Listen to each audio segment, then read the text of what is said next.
Assalamualaikum warahmatullahi wabarakatuh. Perkenalkan, kami dari kelompok 3. Di sini kami akan membahas pemahaman sebagai capaian belajar UBD pada bagian menerapkan. Kami kelompok 3 yang beranggotakan saya sendiri Sumiarsi, ada Sri Mulyani, ada Alfatma Nisa Suhendi, kemudian ada Hariro. Pemahaman sebagai capaian UBD pada bagian menerapkan. Secara efektif dapat menggunakan apa yang mereka ketahui dalam konteks nyata atau dapat menerapkan konsep berdasarkan pemahaman teori atau petunjuk prosedur. Selanjutnya terdapat aspek pemahaman UBD dalam hal menerapkan. Setelah siswa memahami suatu permasalahan dalam belajar, siswa akan mampu ke tahap menerapkan secara bukti nyata dan efektif atau melakukan hal-hal berdasarkan pemahaman teori peserta didik sesuai dengan prosedur. Nah, berikut contoh konkret bagaimana siswa menerapkan sesuai dengan tema atau mata pelajaran. Selanjutnya ada contoh konkret peserta didik dalam menerapkan pada mata pelajaran IPA mengenai menghemat air. Menghemat air adalah tindakan untuk menggunakan air seperlunya dan tidak membuang-buang air. Air adalah sumber daya alam yang sangat penting bagi kehidupan manusia, hewan, dan juga tumbuhan. Oleh karena itu, kita perlu menjaga kelestarian air dengan cara menghemat air. Berikut contoh menghemat air yang mudah dilakukan saat menyiram tanaman. Yang pertama, gunakan air secukupnya untuk menyiram tanaman. Yang kedua, siram tanaman pada pagi hari atau sore hari saat cuaca tidak panas.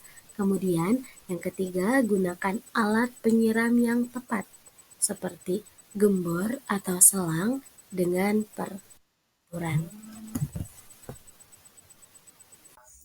Nah, di sini ada contoh proyek konservasi air di sekolah. Yang pertama yaitu pemahaman konsep. Jadi, di sini peserta didik akan belajar tentang pentingnya menghemat air dan cara-cara untuk melakukannya, termasuk penggunaan air yang efisien di rumah maupun di sekolah. Selanjutnya, peserta didik melakukan penerapan, di mana di sini peserta didik akan diajak untuk berpartisipasi dalam proyek konservasi air di sekolah mereka. Misalnya, mereka dapat membuat poster yang akan mengajak teman-teman sekelasnya untuk mengurangi pemborosan air di toilet, di wastafel, atau memastikan keran air tidak bocor.